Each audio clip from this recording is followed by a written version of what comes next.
Hello and welcome दोस्तों। आज हम क्लास 12 का रसायन शास्त्र के मोस्ट इम्पोर्टेंट क्वेश्चन लाने वाले हैं।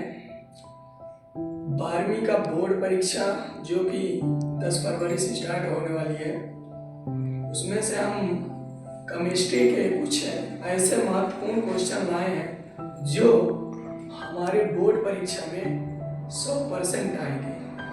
उन क्वेश्चनों को पढ़ने से 70% से ऊपर रिजल्ट जाएगा, लेकिन हमारे द्वारा बताए गए सभी क्वेश्चनों को ध्यान से लिखो और उसको उनके आंसर याद करके ही पेपर में जाना है।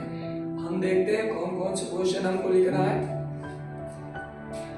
पेपर 2026 में 10 फरवरी से 12वीं वालों का होने वाला है।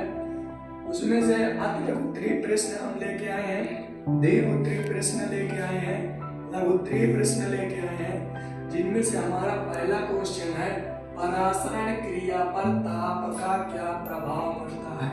पहला क्वेश्चन हमें क्या 2 नंबर में आता है, तो पहला क्वेश्चन हमें क्या है, परासरण क्रिया पर ताप का क्या प्रभाव पड़ता है। इसको हमें अच्छे से तैयार करके जाना है। दूसरा क्वेश्चन है आदर्श तथा अनादर्श विलयनों में अंतर। आदर्श और अनादर्श विलयनों में अंतर ज्ञात करना है। जैसे आदर्श और अनादर्श विलयन, उनमें से अंतर इतने आसान है ना कि वह एक बार आप याद करोगे तो भूलेंगे नहीं। जैसे आदर्श विलयन जो होते हैं तो राउल्ट के नियम का पालन करता है, और अनादर्श विलयन जो होता है तो राउल्ट नियम का पालन नहीं करता। ये धनात्मक विचलन दर्शाता है, ये ऋणात्मक विचलन दर्शाता है। इतने आसान क्वेश्चन आने वाले हैं ना कि बोर्ड में आप जो छोड़ेंगे, जो सोचेंगे कि ये क्वेश्चन आसान है, ये क्वेश्चन आपको लगेगा कि ये क्वेश्चन आसान है, ये नहीं आएंगे पेपर में, लेकिन यही सब पेपर में आता है। इसलिए आप लोग ये गलती नहीं करना है। बोर्ड पेपर में क्वेश्चनों को अच्छी तरह से तैयार करके ही जाना है। अगला क्वेश्चन है हमारा मोलरता और मोललता में अंतर। मोलरता और मोललता में अंतर ज्ञात कीजिए। चौथा क्वेश्चन है हेनरी का नियम किसे कहते हैं। हेनरी का नियम किसे कहते हैं। अगला क्वेश्चन है ताप गुणांक से आप क्या समझते हो। ताप गुणांक से आप क्या समझते हो, इसकी परिभाषा लिखना है। हमारा अगला क्वेश्चन है क्वेश्चन नंबर 6, लवण सेतु के कार्य लिखिए। लवण सेतु के क्या कार्य होते हैं, कम से कम हमको 2 कार्य इसके याद कर लेने हैं। लवण सेतु के कम से कम हमको 2 क्वेश्चन तैयार करके ही जाना है। फिर अगला नंबर है फैराडे के विद्युत अपघटन का नियम लिखिए। हमारा अगला क्वेश्चन है क्वेश्चन नंबर 7, फैराडे के विद्युत अपघटन का नियम लिखिए। फैराडे के विद्युत अपघटन के 2 नियम होते हैं, फैराडे के विद्युत अपघटन का प्रथम नियम और फैराडे के विद्युत अपघटन का दूसरा नियम। हमको दोनों ही तैयार करना है। दोनों इसके लिए पेपर के लिए, बोर्ड पेपर के लिए दोनों नियम इसके बहुत महत्वपूर्ण है। आप जितने पेपर देख लो, त्रैमासिक, अर्धवार्षिक या 2022-20, इसके नियम या तो प्रथम नियम आएगा या दूसरा नियम, लेकिन इसका एक नियम आता ही आता है। दूसरा अगला क्वेश्चन है हमारा 8 नंबर, संक्षारण से आप क्या समझते हो। आप संक्षारण का ऐसे आसानी से आप उसका उत्तर बना सकते हो। जंग लगना, संक्षारण का क्या होता है, जंग लगना। तो किसी चीज में जंग लगने से आप कैसे बचा सकते हैं। जैसे मान लो आप सबके घर में क्या होगा, कीवाड़ होगा, लोहे का कीवाड़ लगा रहता है। तो क्या होता है कि हम लोग देखते हैं कि घर में हमारे मम्मी पापा क्या करते हैं कि कीवाड़ लगवाए तो लोग उसमें बोलेंगे जंग न लगे, तो क्या कर देंगे, पेंट कर देते हैं।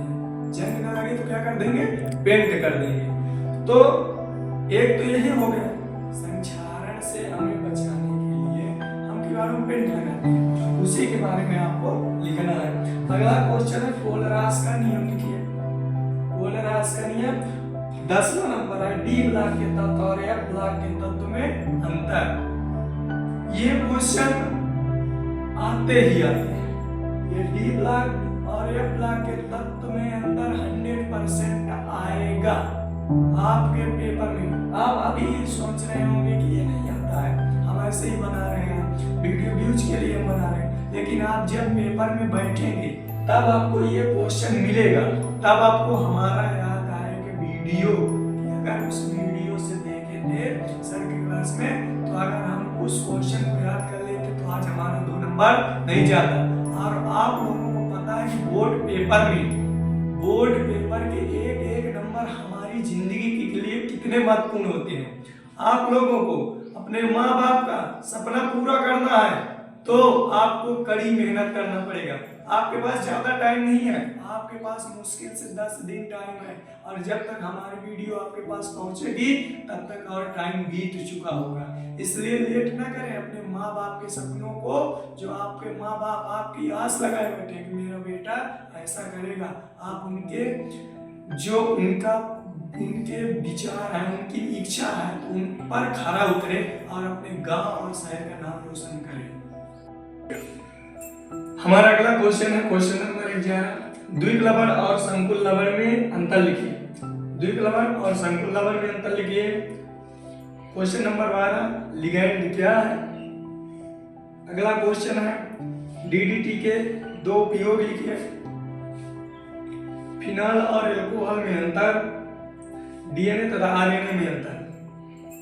डीएनए तथा आरएनए में इन दोनों डीएनए और आरएनए में अंतर, इन दोनों के पहले एक एक आप नाम लिख सकते हैं।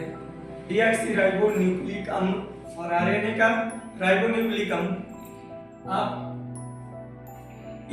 इन सभी क्वेश्चनों को आप अच्छी तरह से तैयार कर लीजिए और आप जाइए पेपर दीजिए, अपने माता पिता के सपनों को साकार करिए। अगले क्वेश्चन नेक्स्ट वीडियो। धन्यवाद।